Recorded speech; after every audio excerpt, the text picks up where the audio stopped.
नमस्कार विद्यार्थियों। हमने सूरदास के पदों में 2 पदों का पहले अध्ययन किया था। आज हम तीसरा पद जो है लेके अध्ययन करने के लिए प्रस्तुत हैं। और जैसा कि आपको पता है, सूरदास जी ने 4 पद हमारे पाठ्यक्रम में सूरदास जी के शामिल किए गए हैं और उनमें से 2 हमने पढ़ लिए हैं। तीसरे पद में क्या होता है कि श्री कृष्ण मथुरा चले जाते हैं गोकुल से, और फिर गोपियाँ उन्हें पत्रों के माध्यम से, संदेशवाहकों के माध्यम से कुशल से पूछने का प्रयास करती है, लेकिन उनका कोई जवाब नहीं आता है। तब उन्हें लगता है कि शायद उनका व्यवहार बदल गया है और वे अब लौट कर आना नहीं चाहते, या फिर उन्हें आशंकाएं होती है कि पत्रों का जवाब क्यों नहीं आया है। इसी बात को लेकर उन्होंने जो है अपनी बात यहाँ पर रखी है। और चौथे पद में उद्धव जो निर्गुण ब्रह्म का उपासक है, योगी है, वो वहाँ आ जाते हैं और गोपियों को योग साधना का उपदेश देने का प्रयास करते हैं।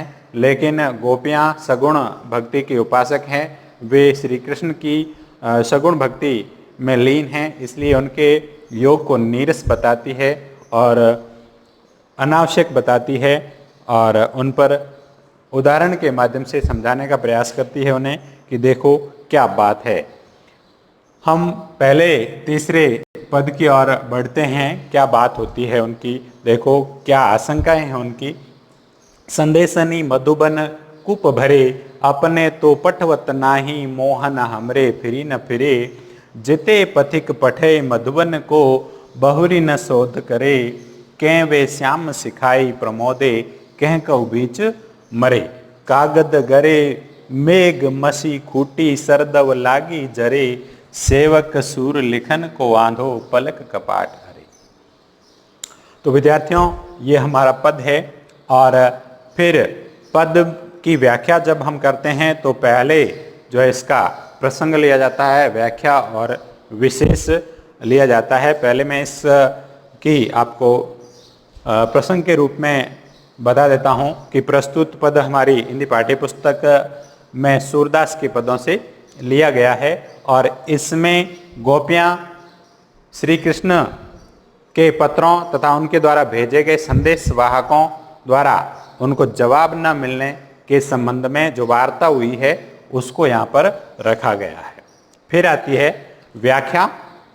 तो व्याख्या में क्या होता है, देखिए, संदेशनी मधुबन कूप भरे, गोपियाँ कहती है कि हमने न जाने इतने संदेश जो हैं श्री कृष्ण को भेजे, उनका कोई जवाब नहीं आया, पर इतने पत्र भेजे, इससे हमें आशंका है कि मथुरा के कुएं भर गए होंगे, लेकिन उनका कोई जवाब नहीं आया। अपने तो पठवत नहीं मोहन, श्री कृष्ण अपने संदेश तो हम तक भेजते नहीं हैं, हमरे फिरी न फिरे, और हम जो उन्हें संदेश भेजती हैं उनका जवाब भी वे कभी देते नहीं हैं। जिते पथिक पठे मधुबन को, गोपियाँ कह रही है कि हमने यहाँ से जाने वाले पथिकों के माध्यम से मथुरा में कितने ही संदेश भेजे, अर्थात जितने भी पथिक हमने राहगीर जो है यहाँ से गुजर रहे थे उनको मथुरा के लिए भेजा था, बहुरी न शोध करे, वे वापस कभी लौटकर नहीं आए, वे वापस कभी लौटकर नहीं आए। इससे हमें ये आशंकाएं हो रही है कि वे श्याम सिखाई प्रमोदे, या तो ऐसा हो सकता है कि श्री कृष्ण ने सिखाकर उनको उनके वश में कर लिया, इसलिए वो लौटकर वापस नहीं आए, यानी श्री कृष्ण ने उनको प्रलोभन दिया होगा और वशीकरण कर लिया होगा, इसी कारण वे वापस लौटकर नहीं आए और उनका कोई संदेश वापस नहीं आया। कहीं कऊ बीच मरे, उन्हें आशंका हो रही है यदि ऐसा नहीं हुआ है, यानी श्री कृष्ण ने उनको नहीं रोका है, तो या ऐसा भी हो सकता है कि वे यहाँ से गोकुल से जब मथुरा के लिए निकले हैं, यहाँ से जब वे गए हैं तो कहीं बीच रास्ते में ही वे मर गए हैं, जहाँ पहुँचना चाहिए था वहाँ श्री कृष्ण के पास भी पहुँचे नहीं होंगे। उन्हें आशंकाएं ये भी होती है, कागद गरे मेघ, ये भी हो सकता है कि श्री कृष्ण का जवाब नहीं आया, संदेश नहीं आया। इसका कारण ये भी हो सकता है कि मथुरा में बारिश अत्यधिक हुई होगी, वर्षा अत्यधिक हुई होगी, इसलिए जो है पत्र जिन पर कागज पर हम लिखते हैं वे कागज जो हैं वो भीग गए हैं या गल गए हैं, इसलिए जो है उनका कोई जवाब नहीं आया है। यदि ऐसा नहीं हुआ है, मसी खूटी, विद्यार्थियों मसी कहते हैं स्याही को, खूटी यानी खत्म हो गई, यानी ऐसा भी नहीं हुआ है तो मथुरा की जो स्याही है कागज लिखने की वो खत्म हो गई है, इसलिए जो है कोई जवाब नहीं आया है। सरदव लागी जरे, ऐसा अगर नहीं हुआ है तो सरकंडे के वन में आग लग गई है। सरकंडा एक प्रकार की घास जिससे कलम यानी पेन बनाने का काम किया जाता है, उस में आग लग गई है, इसलिए जो है कलम बनाने वाला जो वन है वो जल गया है और उसके बिना कलम बनाई नहीं जा सकती, और बिना कलम के वे कैसे पत्रों का जवाब दे, ये भी उन्हें आशंका हो रही है। यदि ऐसा नहीं हुआ है तो विद्यार्थियों क्या कह रहे हैं, सेवक कसूर लिखन को आंधो, वे कह रही हैं कि जो उनका सेवक है, नौकर है, पत्र का जवाब देने वाला, हो सकता है कि वो अंधा हो गया है। पलक कपाट अरे, उसके नेत्रों के जो पलक रूपी दरवाजे हैं, आंखों के जो पलक रूपी दरवाजे हैं, वे हमेशा हमेशा के लिए बंद हो गए हैं, इसलिए शायद उनका जवाब नहीं आया है। ऐसी विद्यार्थियों इनको आशंकाएं हो रही है।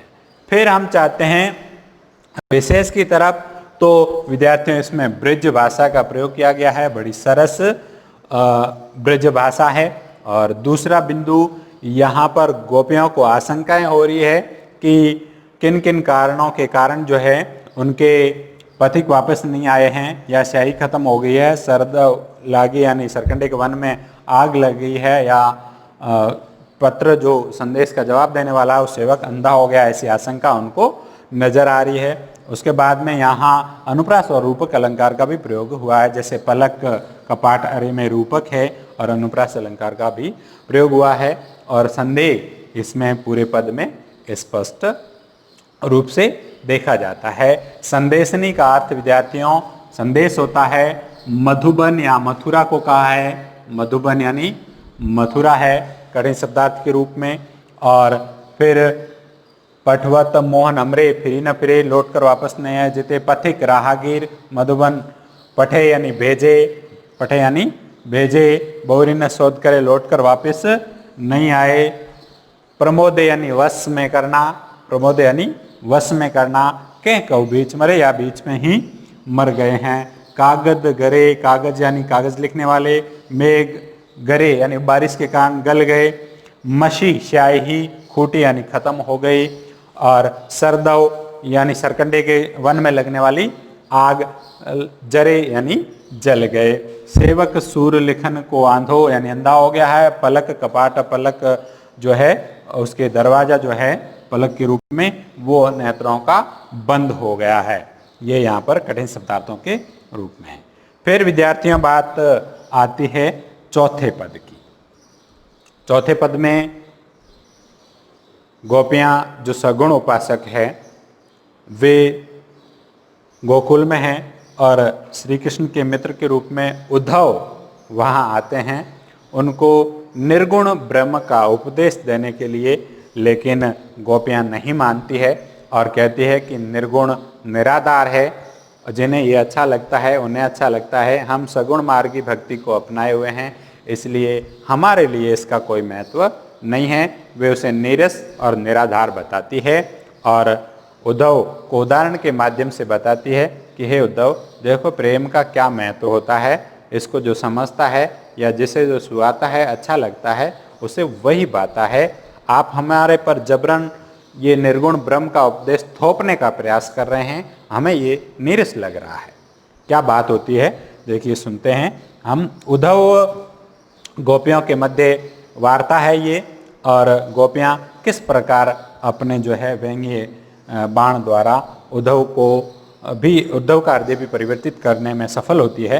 देखिए क्या बात हुई है। उद्धव मन माने की बात दाख छुआरा छांडी अमृत फल बिस कीरा बिस खात, ज्यों चकोर को दई कपूर को तजी अंगारा घात, मधुप करत घर फोरी काठ में बंदत कमल के पात, ज्यों पतंग हित जानी आपनो दीपक सो लपटात, सूरदास जाको मन जासो सोईता ही स्वाद।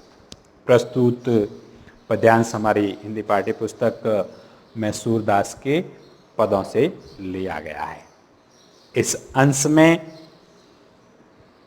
गोपियों को निर्गुण ब्रह्म का उपदेश देने आए उद्धव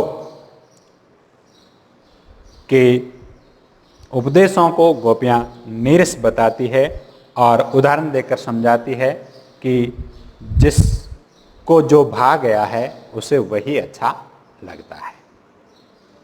फिर आती है विद्यार्थियों व्याख्या। व्याख्या के रूप में क्या होता है देखिए, उद्धव गोपियों और उद्धव के मध्य जो वार्ता हुई है उसको यहाँ दिया गया है। उद्धव मन माने की बात। हे उद्धव, ये तो मन के मानने की बात है। मन जिसको चाहता है या मन को जो अच्छा लगता है उसे वही बाता है। आप हमारे पर निर्गुण ब्रह्म के उपदेश जो है थोप रहे हैं, लेकिन हमारा मन उन्हें नहीं चाहता, निर्गुण को नहीं चाहता। आप ज्ञानी पुरुष हैं, आपको निर्गुण ब्रह्म की भक्ति अच्छी लगती है क्योंकि आपका मन मानता है। हमारा मन श्री कृष्ण की प्रेम भक्ति को ही मानता है, इसलिए हमें ये बिल्कुल अच्छा नहीं लगता। हम तो श्री कृष्ण जैसे भी हैं वे हमें अच्छे लगते हैं, इसलिए हम सगुण मार्गी भक्ति को ही अपनाए हुए हैं। ये तो उद्धव जी मन के मानने की बात है। मन को जो अच्छा लगता है उसे वही बाता है। वे उदाहरण देके हुए आगे क्या कह रही है, दाख छुआरा। दाख छुआरा एक प्रकार का मीठा फल, दाख सूखे मेवे को कहते हैं। छांडी के यानी छोड़कर, अमृत फल यानी अमृत जैसे फलों को, बिस। विद्यार्थियों यहाँ वह हिंदी का जो है ब्रज में जब जाता है तो ब बन जाता है, इसलिए यहाँ बिस है। बिस की बजाय यहाँ विष कीड़ा होगा। कीड़ा र की जगह र प्रयुक्त होता है, इसलिए यहाँ रा है। बिस कीड़ा बिस खात। क्या कह रही है गोपियां कि उद्धव जी देखो, विष में रहने वाला कीड़ा विष अच्छा लगता है, इसलिए वह दाख छुआरा सूखे मेवे और मीठे छुआरा जैसे अमृत तुल्य फलों को भी छोड़कर विष खाता है। क्या करता है? विष खाता है, क्योंकि उसे विष खाना ही पसंद है, वो विष में ही रहता है। उसी प्रकार जिस प्रकार विष में रहने वाला कीड़ा दाख सूखे मेवे और छुआरा जैसे मीठे अमृत फलों को छोड़कर विष खाने का काम करता है, उसी प्रकार श्री कृष्ण हमें भा गए हैं। वे जैसे भी हैं हम उन्हीं से ही प्रेम करती हैं, अर्थात प्रेम मार्गी या सगुण भक्ति जो है उसको महत्व देती है। गोपियां दूसरा उदाहरण देती है और कहती है, ज्यों चकोर को दई कपूर को तजी अंगार अगात। जिस प्रकार चकोर पक्षी को कपूर शीतल पदार्थ है देता है, तजी अंगार अतात, वो उसको अंगार यानी अंगारे ही अच्छे लगते हैं। क्या कह रही है, हे उद्धव, जिस प्रकार चकोर पक्षी जो होता है वो आग के अंगारे चंद्रमा की किरणों का रस पान करना पसंद करता है, आग के अंगारे खाना पसंद करता है, अगर कोई व्यक्ति उसको शीतलता प्रदान करने वाली कपूर खाने को दे दे तो भी वह उसे त्याग देता है। तजी यानी त्यागना, तजी यानी त्यागना, अंगार और अघात यानी प्रसन्नता से।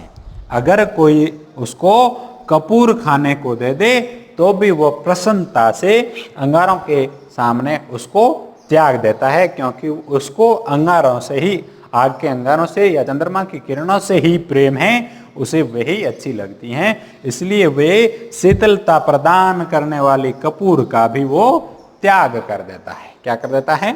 त्याग कर देता है, वो भी प्रसन्नता के साथ, क्योंकि उसको अंगारे खाना पसंद है। इसलिए अब आप सगुण भक्ति के महत्व को जानते हैं या निर्गुण भक्ति के महत्व को जानते हैं। आपके लिए निर्गुण अच्छी है, हमारे लिए सगुण अच्छी है, इसलिए हम जो है आपकी निर्गुण ब्रह्म की भक्ति को नहीं अपना सकती। श्री कृष्ण से ही बंधी हुई है, उनसे बंधी हुई रहना चाहती हैं। मधुप करत घर फोरी काठ में बंधत कमल के पात। अगला उदाहरण देते हुए गोपियां समझाने का प्रयास करती है कि हे उद्धव, जिस प्रकार मधुप यानी भौरा, मधुप यानी भौरा करत घर फोरी काठ में वो कठोर लकड़ी को भेद कर या छेद करके क्वार्टर बना के उसमें घर बनाकर रहता है, बंधत कमल के पात, मगर कमल की पंखुड़ियों में बंधकर प्राण त्याग देता है। गोपियां यहाँ प्रेम के महत्व को बताते हुए कह रही है कि हे उद्धव, प्रेम में बड़ी ताकत होती है, जो व्यक्ति इसमें बंधा हुआ रहता है वही बंध कर रह सकता है, बाकी व्यक्ति इसमें नहीं रह सकते।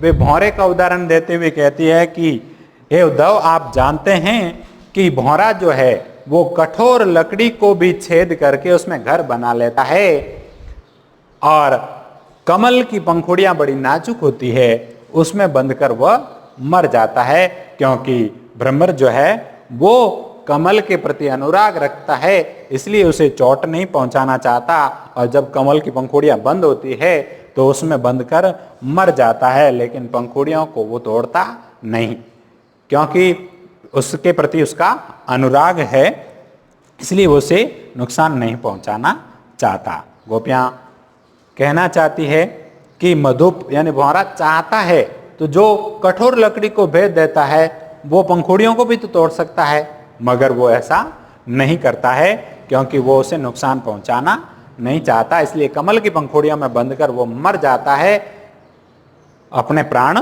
त्याग देता है।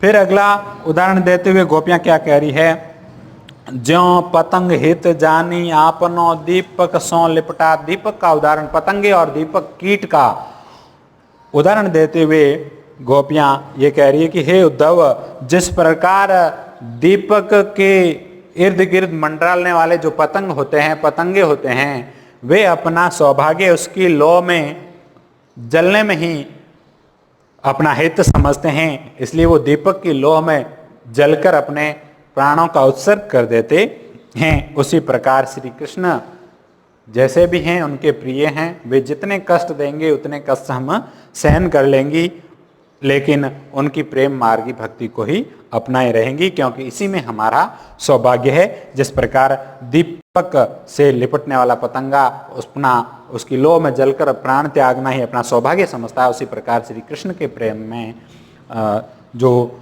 विरह है वो झेलना हम भी हमारा सौभाग्य समझती हैं। फिर वे कहती हैं, सूरदास जाको मन जासो सोही ताही सुआत। वे कह रही हैं कि जिसका मन जैसा होता है उसको वही सुहाता है, यानी मन को जो अच्छा लगता है उसे वही सुहाता है, यानी अच्छा लगता है। यानी कहने का तात्पर्य यह है कि जिस व्यक्ति को कोई व्यक्ति भा गया है वही उसे अच्छा लगेगा। आप उसको दूसरे अनेकों उदाहरण दे दो मगर उसे वे बातें नहीं है। गोपियां कह रही है कि हमारा मन जो है वो श्री कृष्ण से लग गया है, इसलिए आप हमें निर्गुण ब्रह्म के कितने ही उपदेश दे दो, हमारे लिए ये नीरस है, अनुपयोगी है, इनका हमारे लिए कोई महत्व नहीं है। ये विद्यार्थियों बात हुई, इसकी व्याख्या की। फिर आता है विशेष। विशेष में विद्यार्थियों क्या होता है, एक तो हम जैसे 3-4 पदों में पढ़ते हुए आ रहे हैं, वही इसमें बताना है कि प्रस्तुत पद की रचना सरस या मधुर ब्रज भाषा में हुई है। फिर इसमें अनुप्रास अलंकार का भी प्रयोग हुआ 2-3 जगह, और फिर यहाँ पर आपको स्पष्ट कर देता हूँ मैं, वियोग श्रृंगार रस की प्रधानता है, और गोपियाँ उदाहरण के माध्यम से जो है प्रेम के महत्व को समझा रही है। और अगला बिंदु अगर लिखना चाहो तो ये हो जाएगा कि निर्गुण ब्रह्म का उपदेश देने के लिए जो योगी उद्धव वहाँ आए हैं उन पर व्यंग्य बाण चलाते हुए उनके जो उपदेश थे उनको गोपियाँ नीरस और महत्वहीन बताती है और प्रेम के महत्व को समझाने में वे सफल हो जाती है। ये तो व्याख्या विशेष की बात हुई। कठिन शब्दार्थ के रूप में मैं ज़्यादा टाइम नहीं ले रहा, क्योंकि हमारा जो विद्यालय का चैनल है टेलीग्राम, उस पर हमारे विद्यालय के जो नोट्स है उसमें आपको ये पूर्ण रूप से प्राप्त हो गई हैं। सभी विद्यार्थी वहाँ से लेके उतार सकते हैं। कठिन शब्दार्थ उतारेंगे और प्रसंग, व्याख्या और विशेष रूप से, क्योंकि इसका पाठ्यक्रम में 6 नंबर के लिए जो है स्थान है। धन्यवाद। इसके बाद हम अगली कक्षा में इस आगे की चर्चा करेंगे।